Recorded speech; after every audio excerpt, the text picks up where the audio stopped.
I feel like at this stage, everybody's getting it. It's not like a big deal. There ain't no crazy reactions and nothing going on. So I mean, I see myself leaning towards the side of getting back in it pretty soon.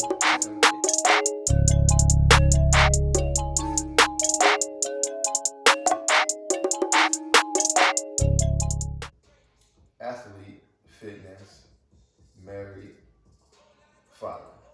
All of them. All of them. So, is there an order to that for you? Well, we always put God first, so God always gonna go first for me. But yeah, then after that is the married life, my wife, being a father, and then fitness, football, all that stuff kind of falls in place. Gotcha. All right, so God first. That's self-explanatory. Yep. All right, how's married life been? How long have you been married? I've been married. It'll be 5 years this upcoming August.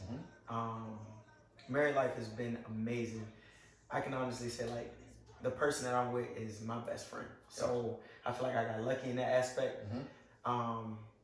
Like literally, if I got a male best friend too, but at the end of the day, I got this woman that I can come home and talk to every single day about anything that I'm dealing with in life, and she completely understands me, and there's never any judgment.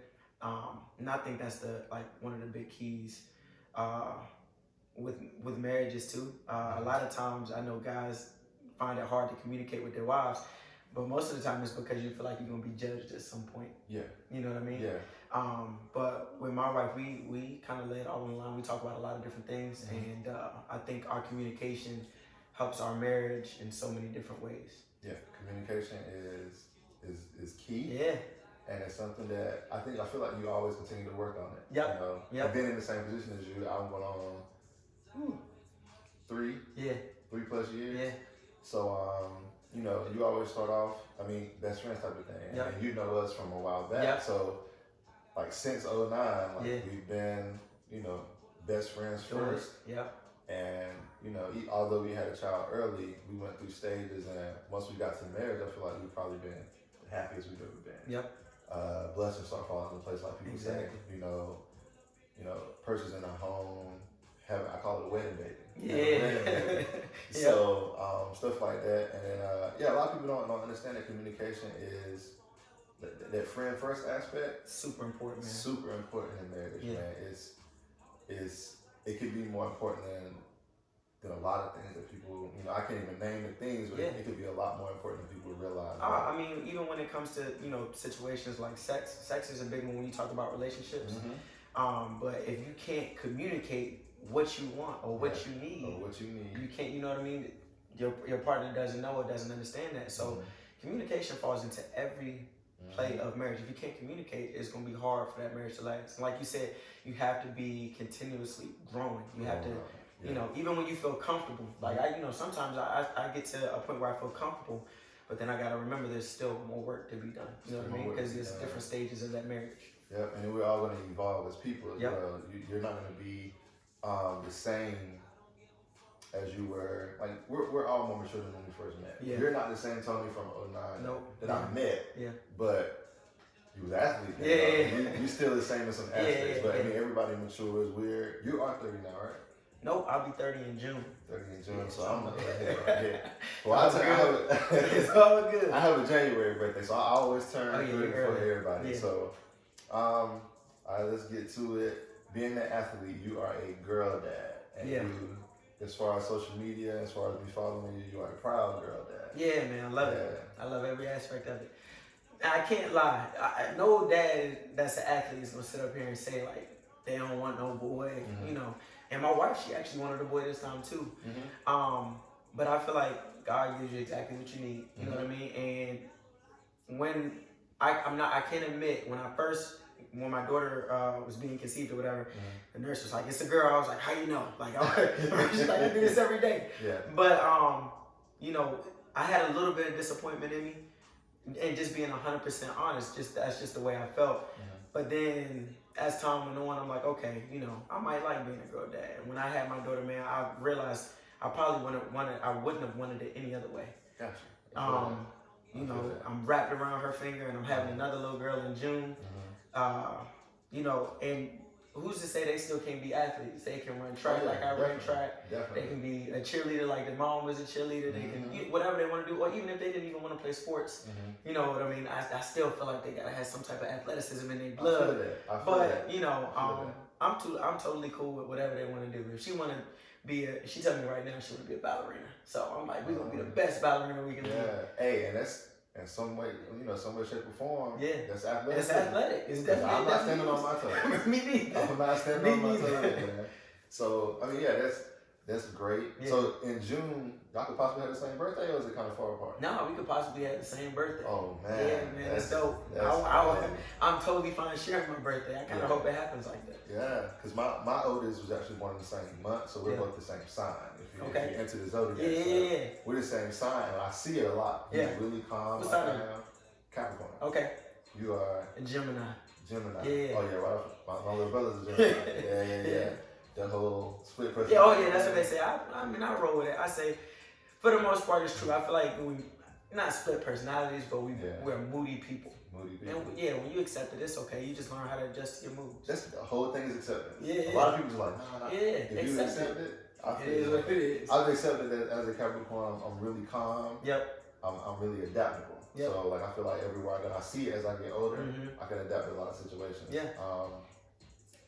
I'll be honest, I actually wanted a girl the first time. Yeah. When we first found out, you know, early in our relationship that we were having a boy, it was fine. Yeah. But we both were just like, we were thinking of girl names and everything. We didn't even really have a lot of boy names at the beginning. So, but you know, like I said, I do get the best of both worlds because those people who want that boy, I got on with that. Yep. I just left for soccer game on Saturday. You know, I'm out there. Yeah. I got to coach them and stuff like that. Yep. So it does get started a little earlier when they're boys because you know they want to get out there. They want to play basketball. Don't know if he's gonna do the football thing like I did. I did play as well. Yeah. But to segue into the football. What is your career like on that? Because I lost you after, you know, we lost contact for a little while. Yeah. I know you was in football. I know you was in football. I know you was really heavy in the fitness and just staying in shape with it. So after Central, I did my pro day. I got hurt before my first pro day, but I still was able to participate. I still did pretty good. I really didn't get anything from it. So after that, I was kind of just looking for something to do. You know what I mean? Like I knew I wanted to still play. Had a lot of energy in me. I only played 3 years at Central. So after that, I played semi-pro. I think I played semi-pro for a little bit, and that's actually what I did before I had got on at Central. Obviously not getting paid anything like that, but that year that I had to sit out of school. So it was kind of easy for me to transition back into that. So I played semi-pro for a year, or maybe, I think I played for 1 year. And then after that, I got a chance to travel the CFL circuit, like doing the different tryouts and the workouts and different things like that. I ended up driving up to Canada, working out one time. So I got to, you know, see some different places, kind of experience some things. And then, you know, you deal with the politics of sports. When I, you know, was finished dealing with all of that, I was like, I'm gonna come back home. You know, you want to transition into regular life. You want to, all right, if this ain't it, if you know, if it's not kicking soon enough, then I gotta find something to do. So I came back home, got a stable job working at a gym, but still had that desire to play. So I got invited to a tryout for arena. So I played arena football for a year or 2 years for the Triangle Torch out there in Raleigh. They had an organization for a little bit. I don't think it's still in existence. But then after I did that, I didn't really like being inside. The transition from the game being outside to inside. Yeah, it can be very different. Yeah, it's definitely different. Some people use it to an advantage. My game, I like being in space. So I like, you know, having a lot of open space. So I transitioned back to outside. And I've been playing with the Triad Outsiders, which is another semi-pro team. I played with them maybe for the last 3 or 4 years. Won championships. It's a really good organization. So like, with semi-pro, you might get that connotation like a bunch of guys just kind of get together doing the thing. Man, we had an offensive coordinator, we have an owner, like it's just like a legit organization, which was one of the things that drew me to that spot. And I played with them, like I said, and I have a good time, man. It's not too time consuming. I still get to play the game that I love. Still doing that now? Yeah, I'm still doing it now. Yeah, cool. So it's our off season. Yeah. We just won the championship back in November. So it's our off season now. We probably about to kick things up within the next month or two. Are these games played here too? So we play out of Greensboro. Most of our games in Greensboro, High Point. But we play a lot of games in Durham. We travel all over. So we'll be in Raleigh 1 week. We might end up in Virginia the next week. So kind of just riding that circuit. And is this league, I might have missed it, is this league you are getting paid from this? No. Yeah, so we don't get paid from this. Okay. This is actually a pay-to-play league, which is a little different. Okay. So you pay your team dues and stuff, you get jerseys, all that stuff like that. But I like that though, because I feel like you keep the passion in it like that. Keep the passion. A lot of people, it's not a lot of divas when you're not getting money. No, it can still be. Oh my God, man! I feel like anytime it's football, I mean, anytime the game is being played, you always got, somebody who's like, man, I did this, I did that, so I deserve this, I deserve that. Yeah. Which is, a typical thing you might deal with sometimes. But for the most part, it's not really. I'm not gonna say it's too many divas or too many egos or anything like that. Our team is really, really good. Our head coach is. One of those guys who kind of cuts all that stuff out from the jump. Oh, fit. Yeah, so you gotta put your foot down. Oh yeah, he definitely does. So, yeah, man, it's been, like I said, it's been a blessing that I've been able to still play the game that I love for the amount of time that I have. Because if I go to the NFL, who's to say how long I would have been playing? My body would have been banged up. I might have lost the love for the game or anything like that. But yeah, I'm playing as long as I love it. I feel that. Yeah, I feel that. Something you may not know about me, briefly, I did play football. Yeah. What'd you play? As far as position? Yeah. When I started, I was a whole lot bigger than I am now. Okay. So I actually played linebacker when I started. Okay. Moved to DN. Okay. And this is middle school. Yeah. Okay. Middle school level. When I got to high school, it's like, this is a story I'm gonna tell on another session or whatever episode. I had a bacteria infection that could have been terminal. Yeah. So I got rid of that, but I gained a whole lot of anxiety from it. So I missed a lot of days. What really took me out of football, long story short, is 10th grade year. 9th grade year, I was sick in high school, stuff like that. Lost a whole lot of weight. Yeah. Super skinny, no build or anything. Started gaining my weight back, got my confidence back. Went and played at a school in my hometown. They, people real heavy on your sick days, stuff like that. Yeah. So I'm playing. I'm actually second string running back. They had like a star running back. Okay, you're on the offensive side too. Yeah, I was on the offensive side. Yeah. So in middle school, you transition both ways. Yes. I was a DN because I was quick off the ball. I could get around the people. One of my friends from back then, he played corner, so we kind of locked down inside. We did some crazy stuff over there. Yeah. And so transitioning, and I played receiver in middle school as well. Okay. So I still had that build to play receiver. 1 or 2, however you want to put it. I don't know what they call it now, but back then, I was always, I started. Yeah. So and that always came easy to me. It was just, I think people overthink it sometimes. It's a sport. Yep. It's fun. Yep. Catch the ball. Yep. Trying to get hit too hard. Yeah. Or lay a big hit. Yeah. But so I got the 9th grade, going back and forth as far as being sick. 10th grade, because of my build, I lost so much weight. Yeah. I gained my weight back. They put me at running back position. In high school, as you may know, there are a lot of people who can't catch kick returns and punts. Oh yeah. Like the thing about it is the punt. Oh, the punt and the kick return. Yeah. Those 2 totally different things. Yeah. Yeah. And a lot of people they were great with the ball, but they could not get it from here. They couldn't. And I was one of the only ones on the field that was just like comfortable catching. Yeah, comfortable catching it. And it was just like really, in high school they, you get some yards you can. Yep. But they really just want you to catch the ball. That's it. Don't tell us catch the ball so we can get on offense. Exactly. That's what I was gonna do. I was gonna be special teams. I was gonna be backup running back. Okay. Probably be slot, whatever they were gonna run. Right. Got into the week of the scrimmage. Yeah. Thursday, I think was the scrimmage. It was a Tuesday, I believe. Tuesday or Wednesday that week. Got called in by the athletic director. We had too many days missed last year. I think I had 22 days missed. And that was from the being sick in 9th grade. Okay. I had 20 doctor's notes. Yeah. And his thing was you don't have 2 to cover the other 2. That's crazy. And it was one of those things where it was like, I know we turned them all in. Yeah. Did he lose them? Yeah. Or did we not? You know what I'm saying? Right. We're trying to. And I actually went through a period of time where I was like, we were trying to find them. Like my mom was heavy, I was trying to find it, and To be honest with you, that's when I gave it up. Yeah. I gave it up in the 10th grade, and I was so ready to get out of school. Yeah. Central was actually one of the only schools I applied to. Yep. I wasn't even really going to go to college anyway, but it helped. Yep. Met great people, met my wife, all of that. So, but yeah, that's my football story. I mean, I have trophies and stuff like that. I played basketball and stuff like that. I actually was defensive player of the year in middle school. That's my highlight in football. I know you played arena, you in the CFL, but I remember that year, man, and I remember catching a pick six at defensive end. Yeah. And I remember those things. Like those are my little short glory days. No, man, and those days are like the very important ones, man. They kind of lay groundwork. I feel like the game of football teaches people just so much about life. You know what I mean? Like powering through like tough situations and developing a mental toughness. I can talk about the game all day long because of the things that it's given me. You know what I mean?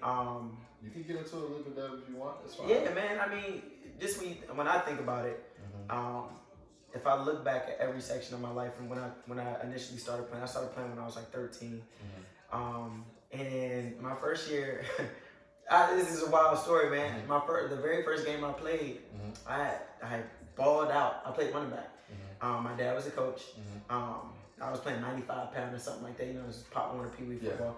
Had balled out. I went home, went over to one of my friend's house, and we outside playing in the street, no shoes on. I ran full speed into a curb, and I think I fractured my toe, or my toe or something like that. So I sat out for a couple of weeks, and then when I came back, I wasn't the same. I was not, and that was after my very first game. I was not the same. I think I was a little timid and worried about getting hit and stuff like that, but that was my first year. So my dad was never like super tough on me or anything like that. I mean, he always pushed me. But after that, like I just started to excel at a faster rate. So when I talk about like everything that the game has given me, obviously I had different high schools looking at me. We didn't have middle school ball up in Maryland. So we had like rec league. So you play rec league, and then after that, you know, you got high schools that might come out and look at you and different things like that. So I ended up going to a school that was big in track too, because I was a dual sport athlete. I played football, ran track, played basketball too. But when I started growing in height, my dad was like, "Yeah, we might as well get on up." He was like, "Get on up, buddy." So you hit 6 feet? No, I never hit 6 foot, man. I think I'm like 5'9" on a good day.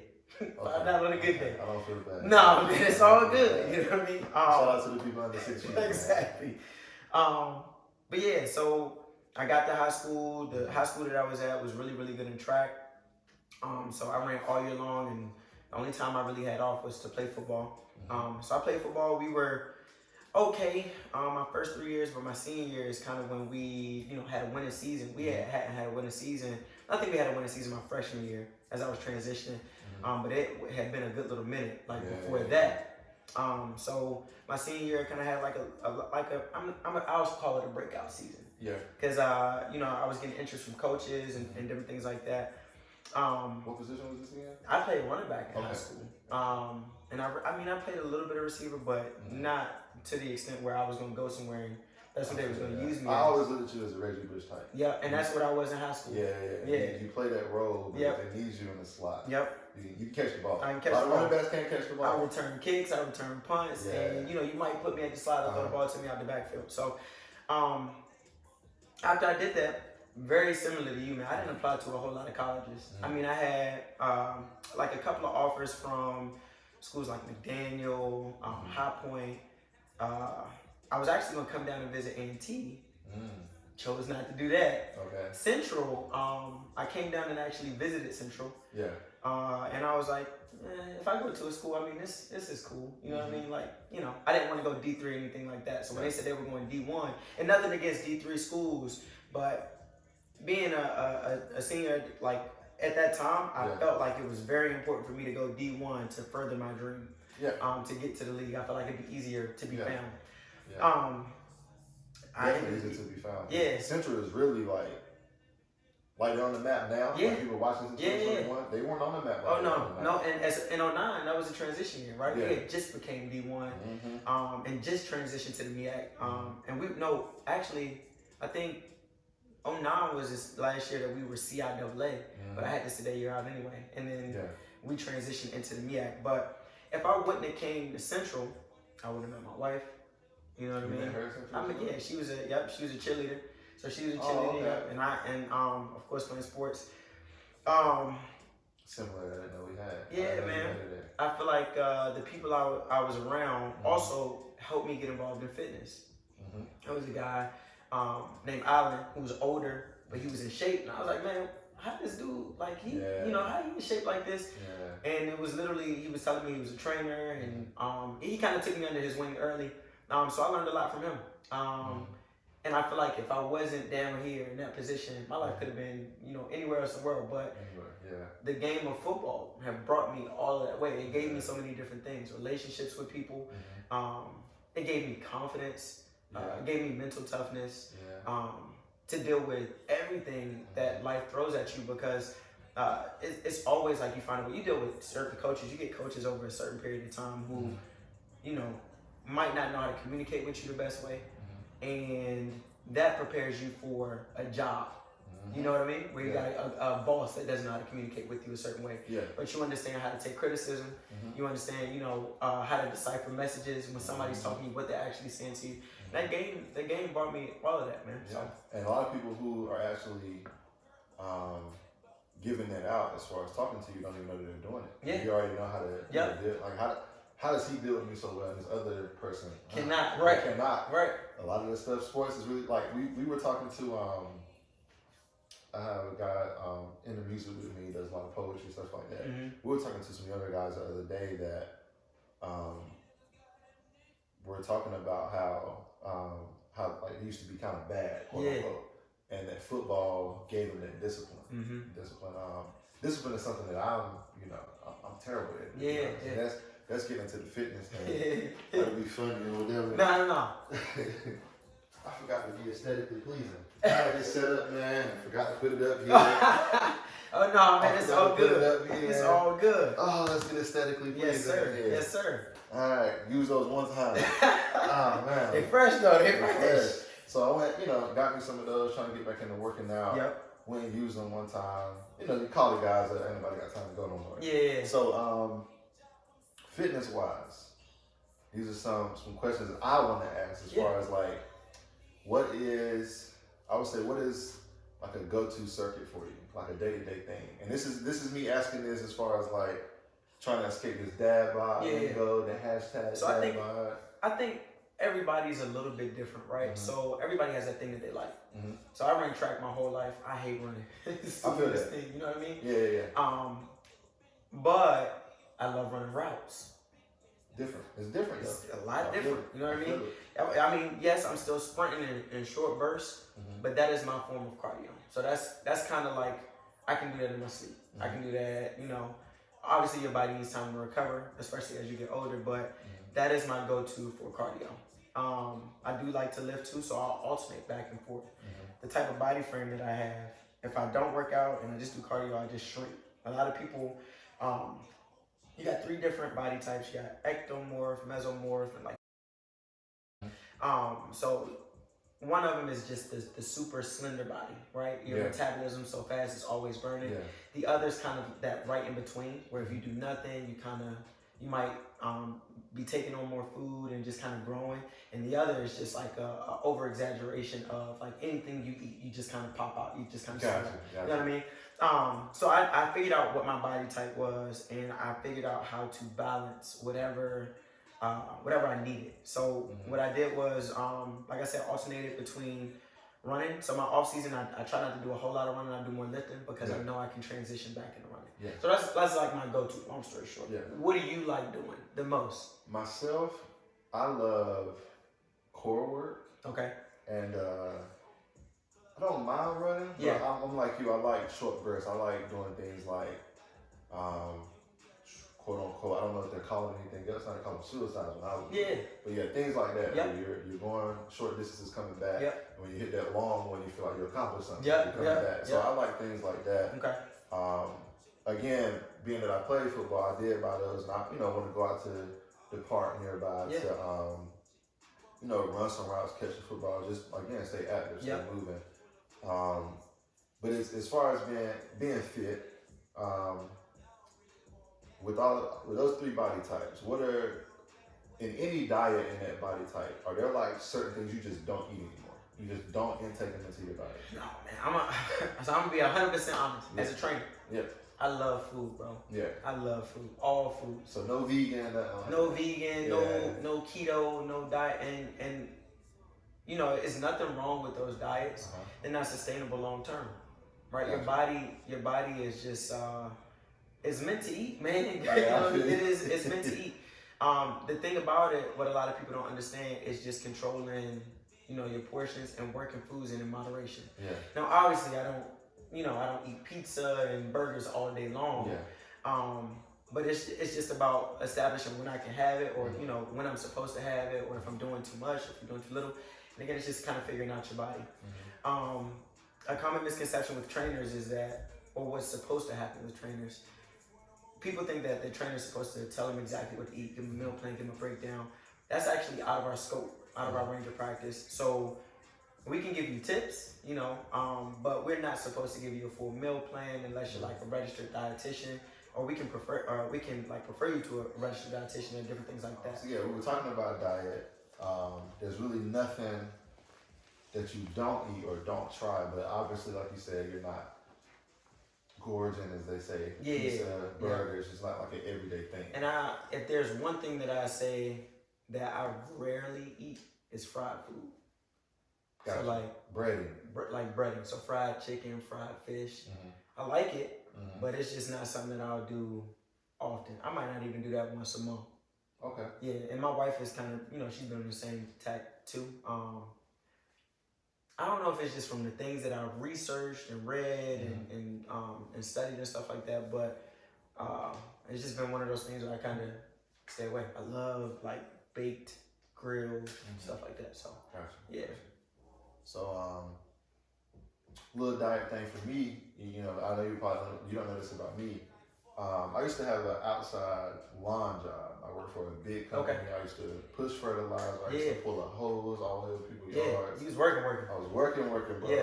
I lost so much. I could not keep no weight on. So during that 4-year period, or that 4.5-year period, for a year and a half straight, I was pescatarian. I know Cam Newton was pescatarian, or may still be, and it is just a fish, vegetables, and fruits.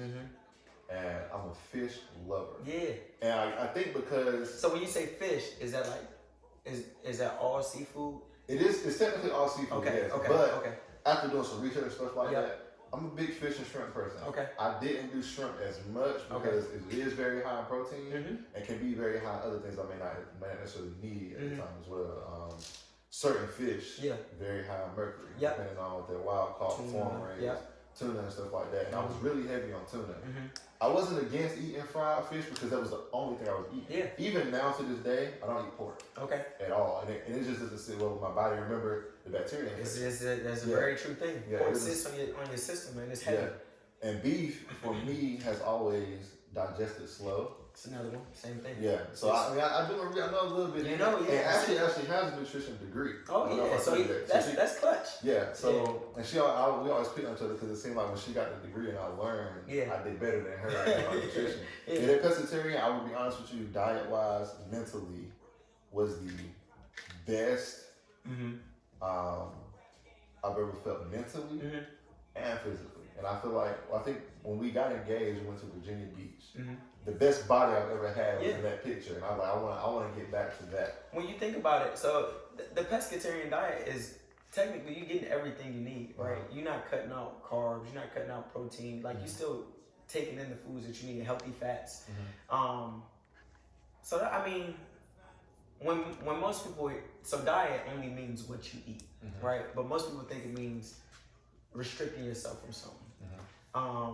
So I get that you were restricting yourself from the beef, the chicken. Did you still do any type of like breads at all? Yeah, I still ate bread. Okay. I still ate bread. I think during that time, the only thing I cut out that I was, and it wasn't like 100% cut out, but if I remember, if I can think of it, I didn't do a lot of dairy. Okay. Which is really, really good for your system too. Well, it's good that you cut it out because a lot of people don't know that dairy leads to inflammation. Exactly. So like milk, yogurt, stuff like that, it can lead to a lot of inflammation and illnesses in your body. Yeah, and I like to say, so this is just me. I'm not a licensed dietitian. Yeah. This is just me personally. Yeah. I feel like everybody in a certain sense is some form of lactose intolerant. Yeah. Because dairy technically isn't a natural thing to me. Yep. And I know people may hate it when they hear it, but we are not baby cows. And that milk concept that they put on us when we were little is, I'm not going to say it's not true. I'm not going to say you can't build muscle. I'm not going to say that the people who advertise that they get big off of it. But at some point, I'm pretty sure they're not on it now. There's, you know, I'm not a big, we drink almond milk in the household. Yeah. It's just, again, it's just more, it's better on my stomach regardless. It's better on my kids' stomach. Yeah. Yeah, but you know Dr. Sebi is?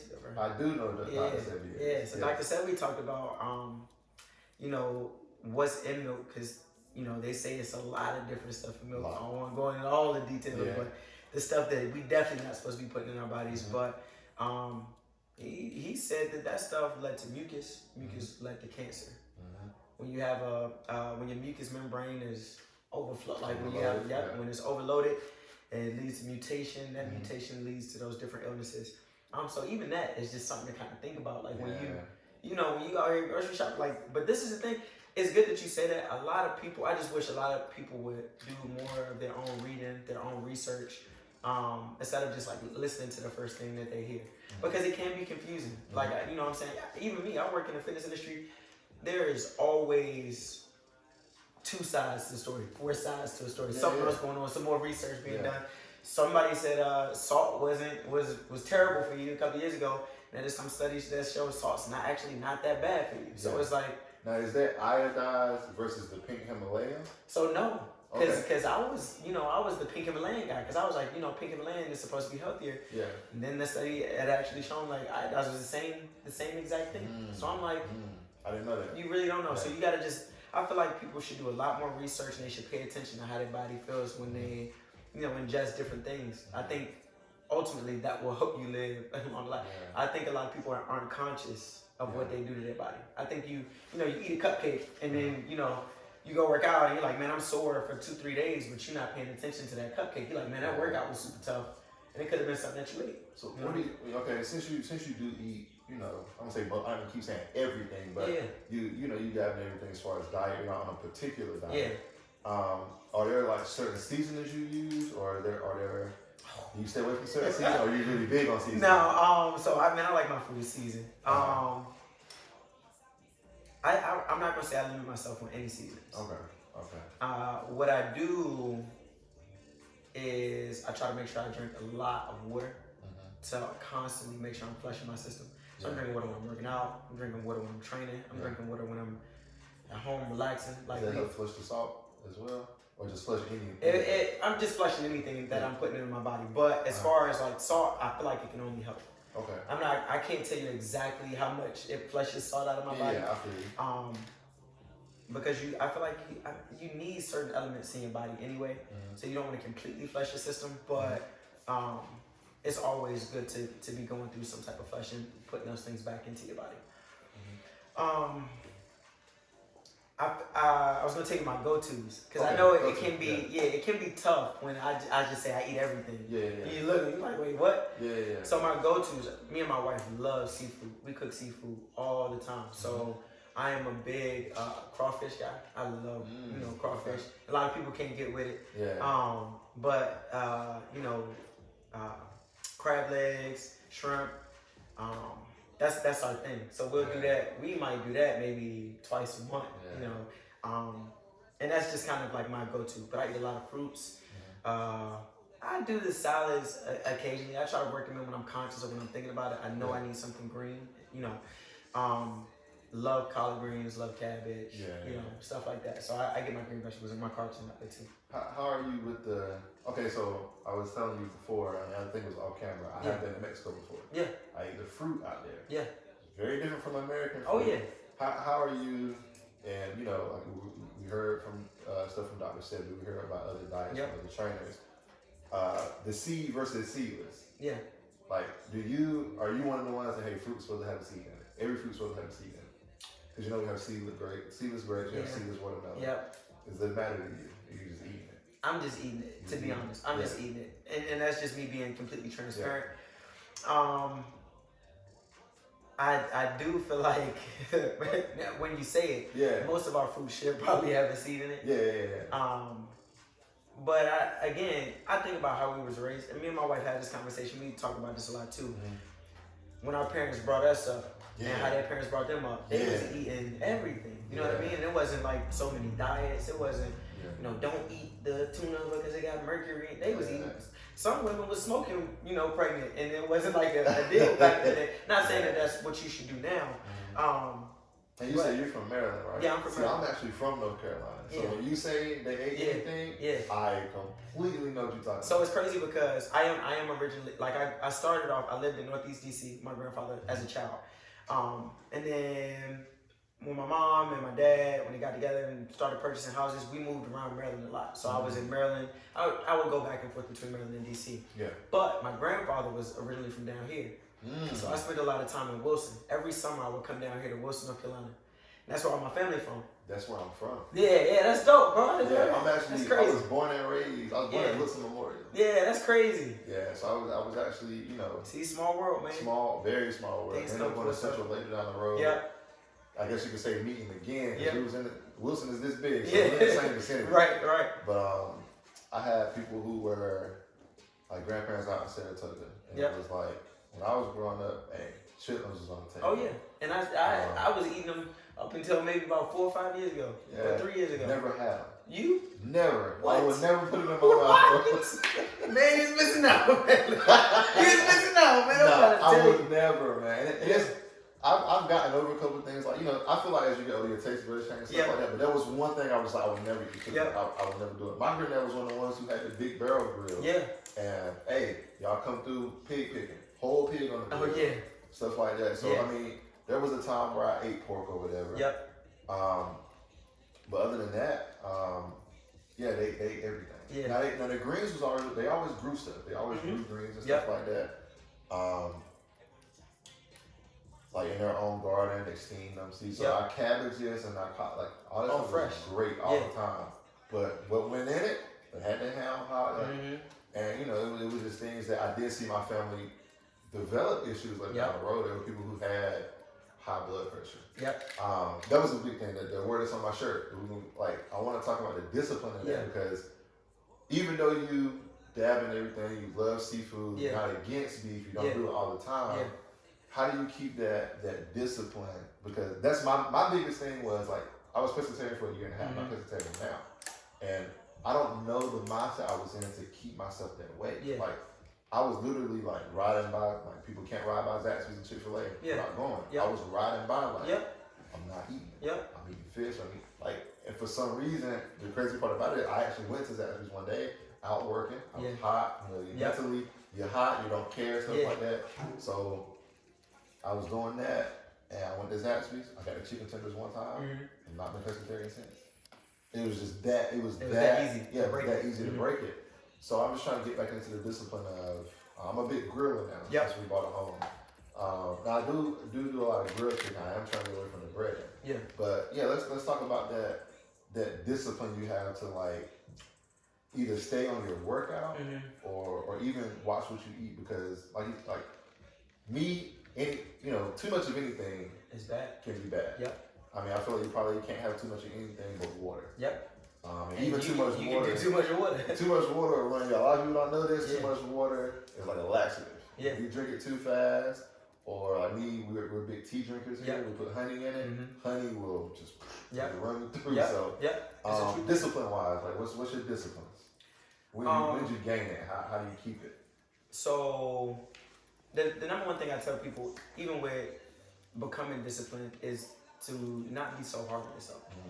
So when you slip up, because nobody's perfect, you know what I mean? If you have a day where you just decide to do all the wrong things, it's about catching yourself before you spiral out of control, right? So you have to reset. I'm big on that. I teach my clients that, when we're training, like if you mess up nutritionally, just reset at the next moment that you get. Once you start to get comfortable in that reset mode, or reset. Not saying that you should be resetting every second. Yeah, just doing the wrong things. I feel that. But once you get, comfortable not beating yourself up, those periods start to last longer and longer and longer, and you feel better about it. Yeah. Another thing is thinking about your why, right? Like, what is your what is your overall goal when it comes to fitness? And this is something that I've actually picked up from my job. I mean, I've had a why in my mind, but I didn't know that it was my why. You get what I mean? Yeah. So, discipline is always going to fall back on that. Yeah. So when you are weak, or when you feel like you're feeling those moments, you have to think back to like, what am I doing this for?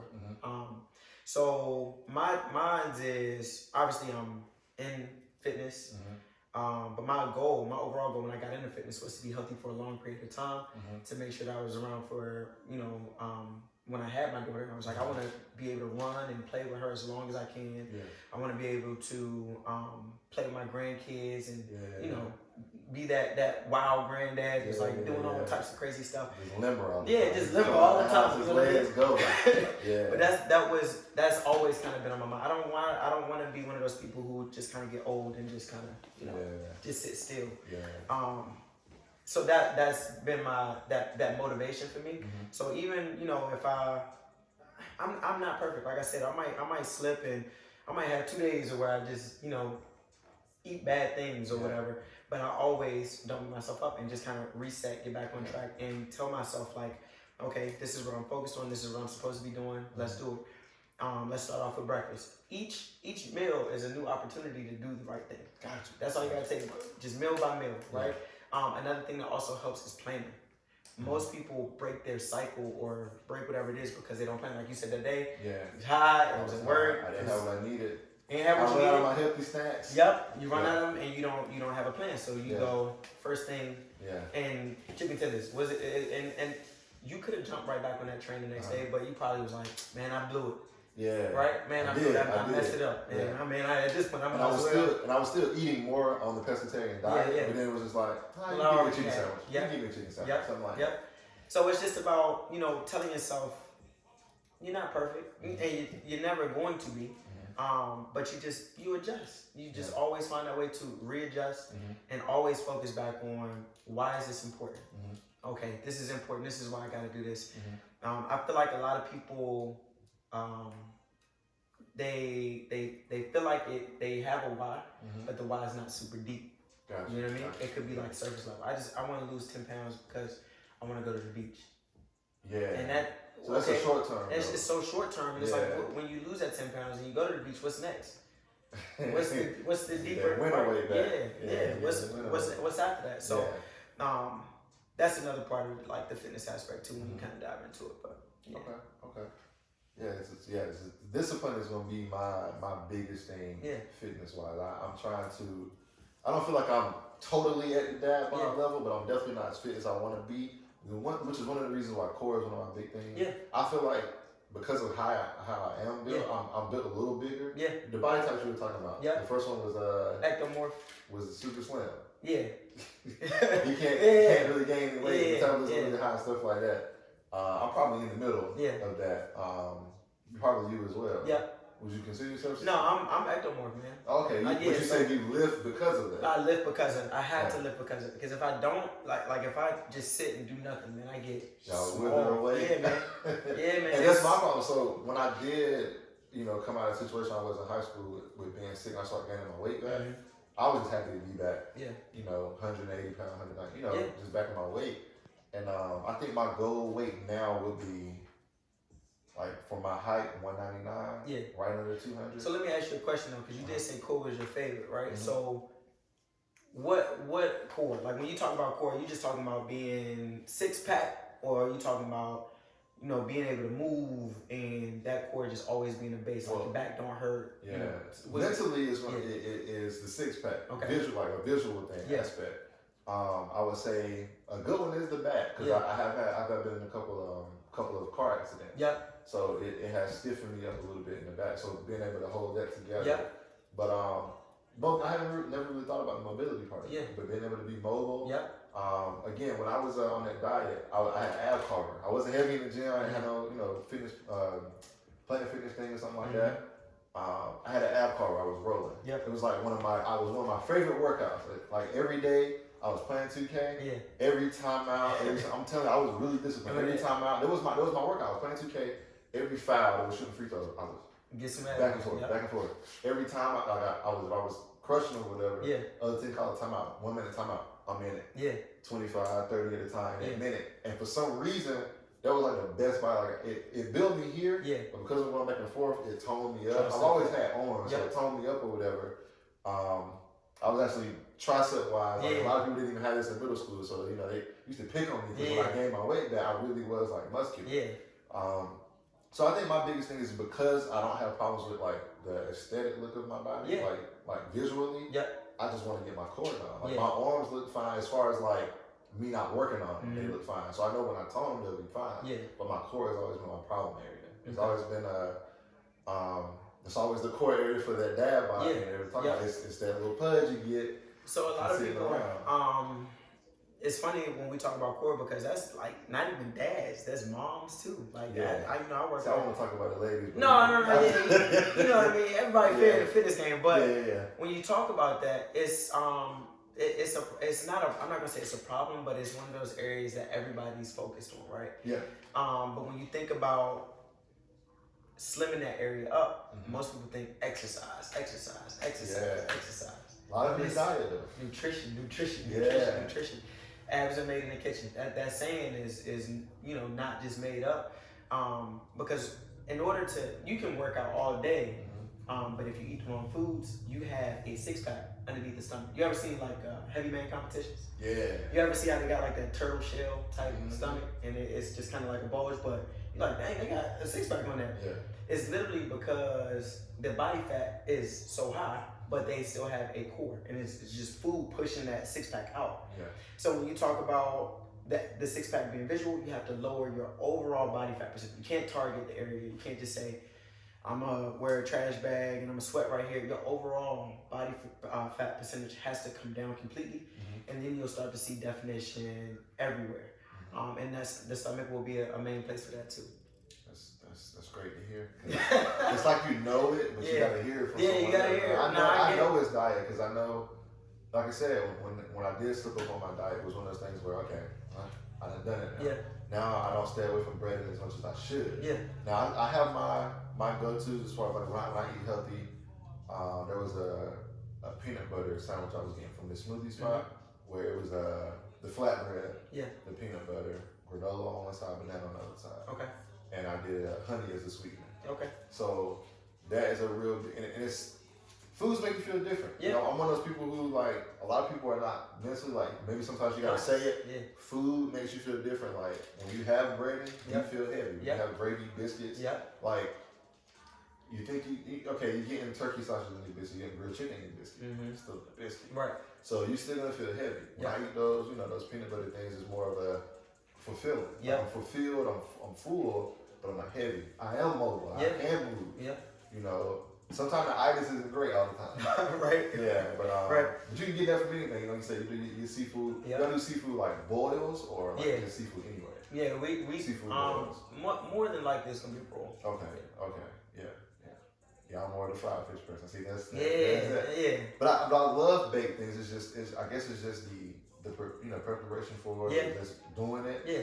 I do grill a lot of fish now though. I will slap salmon on the grill quick. Yes. Because it brings me back mentally to that pescatarian stage of my life. So I even grill my vegetables. So I remember coming to your camp and one of your things you were saying was when you're eating your vegetables, be colorful with it. Yeah. So like all the peppers, all the colors. Yeah. So the red, orange, yellow, green, all of those. So and when I do go, prepare the grill, stuff like that, I pick up, like I have like these little organic peppers I pick up. I just put them on the grill and cook. Yeah. Broccoli, I throw it at the top of the grill, and I just became like this little grill head when I got a house, and the food is great. Like when I cook on the grill, like it feels healthier. The fish is better, stuff like that. I wanted a fish fryer, but I want to stay away from it.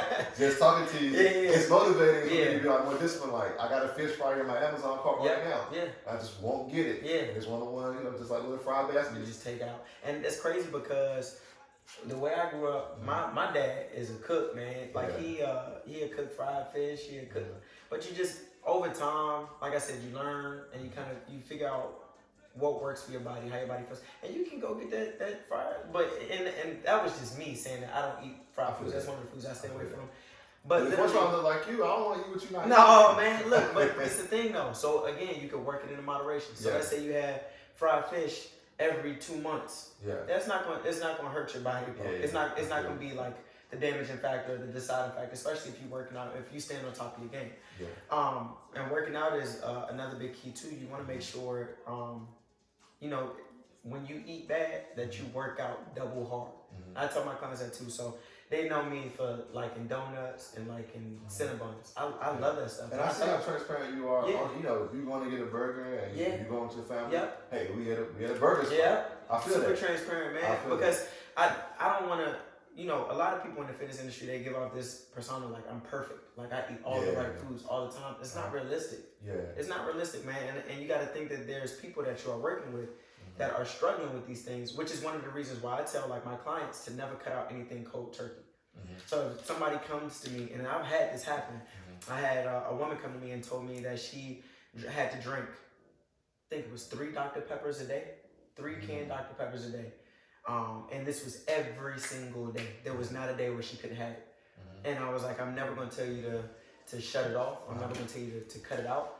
I said, but I will, what we will do is worry about the cutting back or the taking away. So I would say things like, all right, so what about tomorrow if we just do 2? Yeah. And then what about the next, after a week, let's just try one of them. She don't drink Dr. Peppers no more, bro. Yeah. And it's just one of those things where she had to unprogram herself. Yeah. Because you're telling yourself, I have to. My life isn't going to go right if I don't have. I have a cousin who just told me a story like that about a year ago. Yeah. Didn't even know she was, a younger cousin. Went to Central as well. Yeah. She was saying how much she drank Mountain Dew. Yep. Like had canned Mountain Dews 4 or 5 a day for breakfast too, and it's just like, but that was really my granddad's thing. My granddad loved Mountain Dew. Yeah. But he was one of those ones who had that first body type. Yep. He couldn't gain up. Yep. He was always, he worked outside. He had a garden. He was a carpenter, so he was always active. Yep. And my dad, I know my dad don't really care.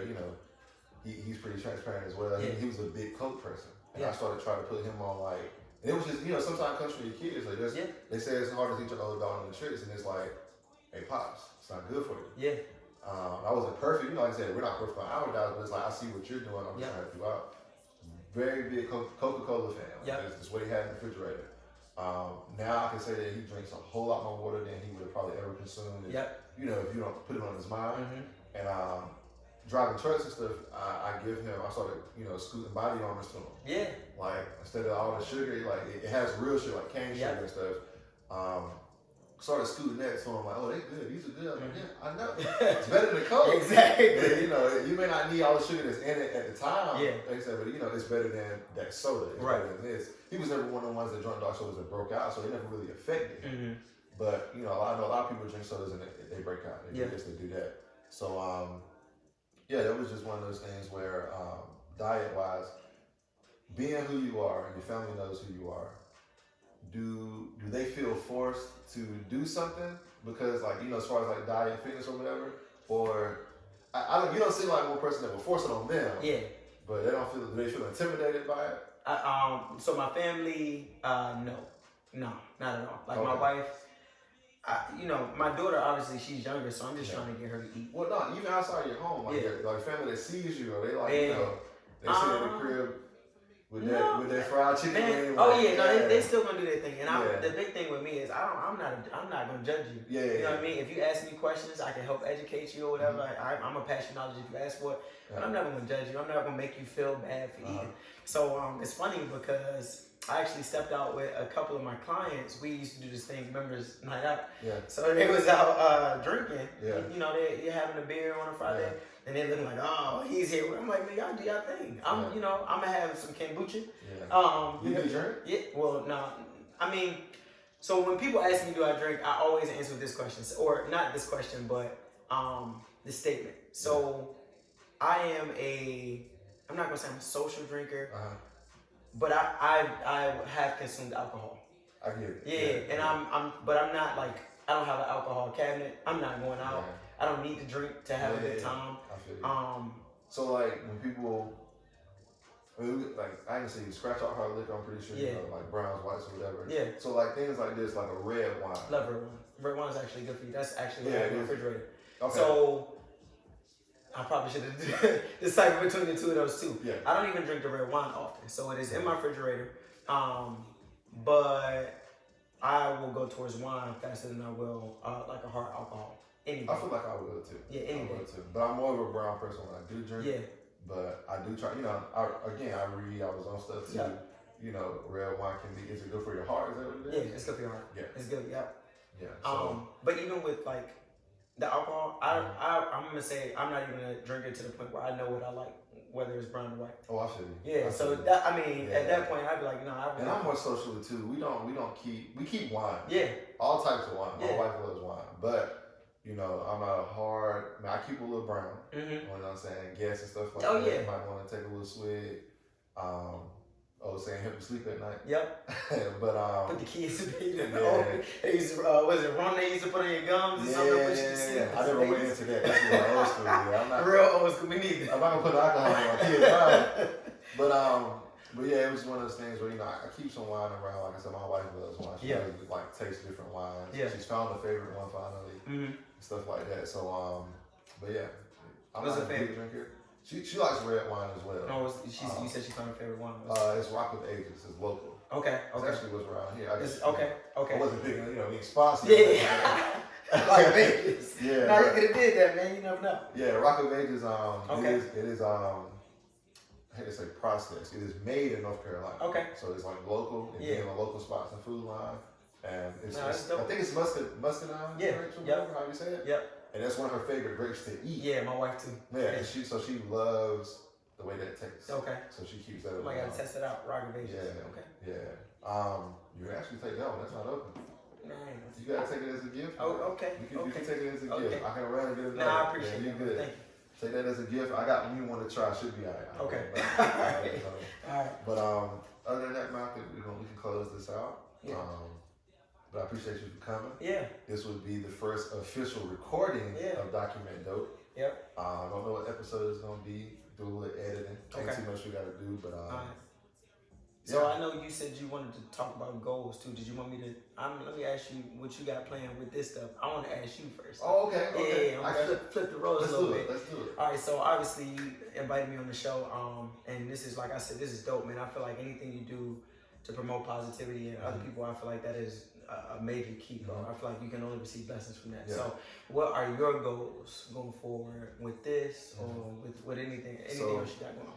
My goals with this particularly is, again, the big word positivity. Mm-hmm. I do like that when you brought the word in, transparent. I didn't really think of that word like that, but being transparent as, you know, a black father, a girl dad, you know, as a musician, everybody does music, everybody records, everybody does fitness, everybody. Yeah. But there's like a big aspect to what everybody does. And your demeanor, the way you talk, the way you present things. Somebody may need to hear from you. Yep. You know, they may listen to another trainer. Yep.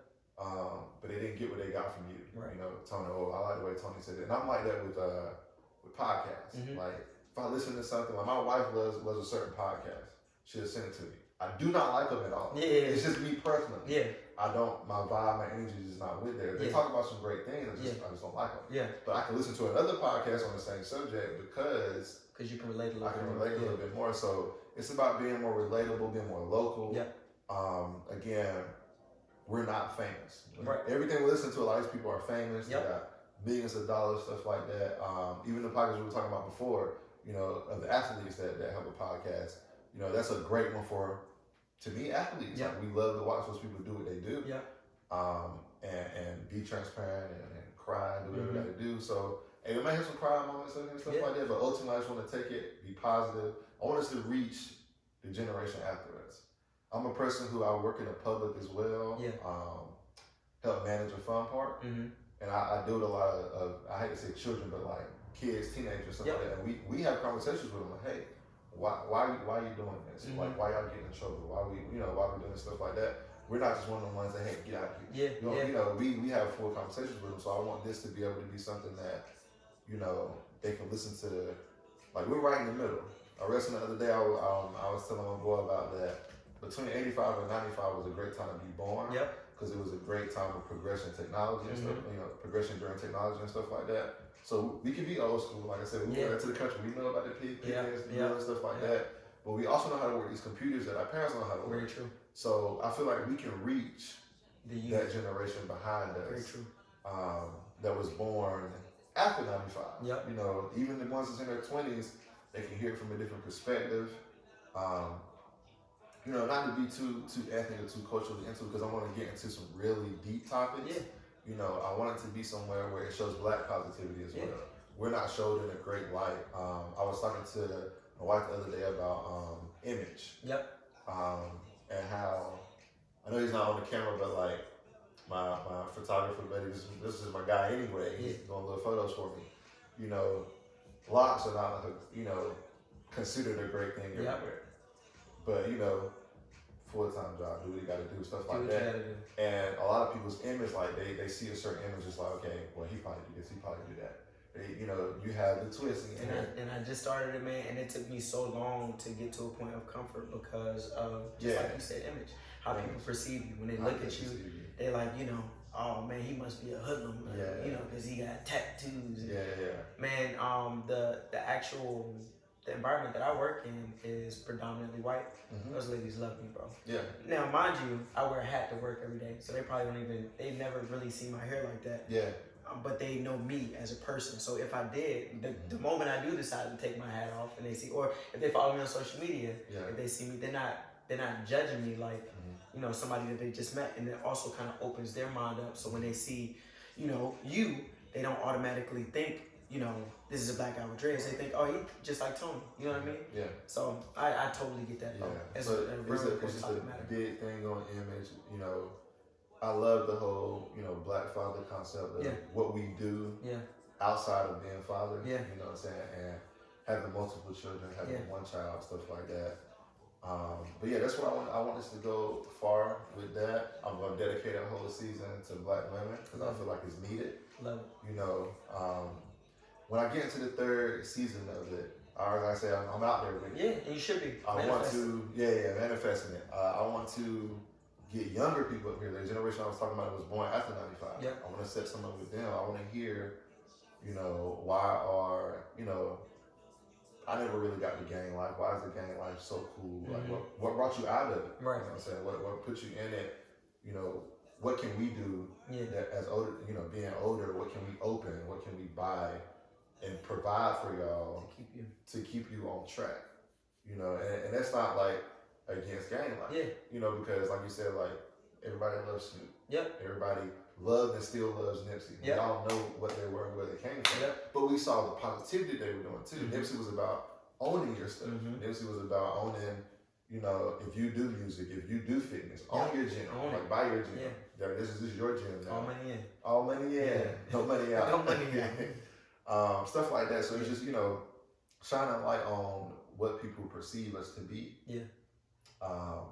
Wanting to choirs and stuff like that. So, you know, that's one of the reasons why I got this artwork from a Black woman in the North Carolina area that just show us in a different light, man. That's it. Like, have these conversations. Like I said, it'll get way deeper. Definitely want you to come back because I'm going to get to where we'll have a couple of us on camera at a time. I like that. And we can go there. We can talk about some things. We can talk about, you know, it's a topic that's dragged in the mud. We can talk about the brutality. We can talk about how we have been perceived before. I've been in situations with cops before. People don't even know about it.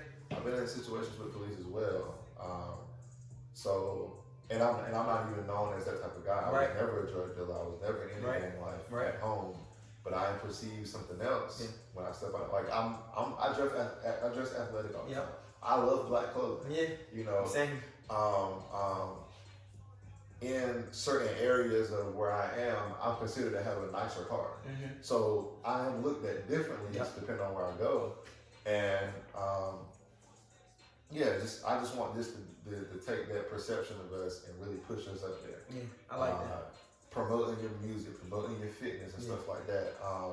it's important. Yeah. You know, some people, you know, they fat life and they hashtag, and I understand it. Yeah. You know what I'm saying? Like you said, there's no judgment on that part. But if we could better your fat life, if we could better how you live, just you take this and you just drink more water because of it. Just because of it. It touched somebody, that one person. And I feel like, you know, thousands or hundreds of thousands of people will be able to see this and relate to, I hate it, again, when I emailed you guys, like regular people that's doing extraordinary things.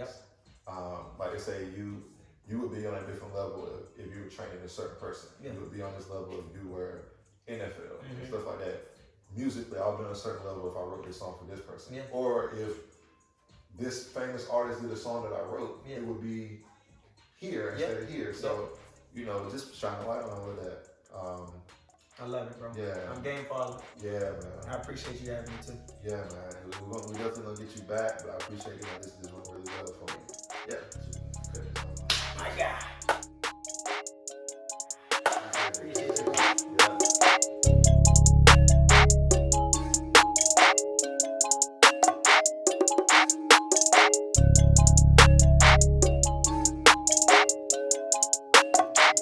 35-6. Kickoff. Let's see if the Outsiders can keep it in their possession. And the Outsiders got a room, and Outsiders gonna score a touchdown. Wow, they're not going away. Touchdown, Antonio Dixon.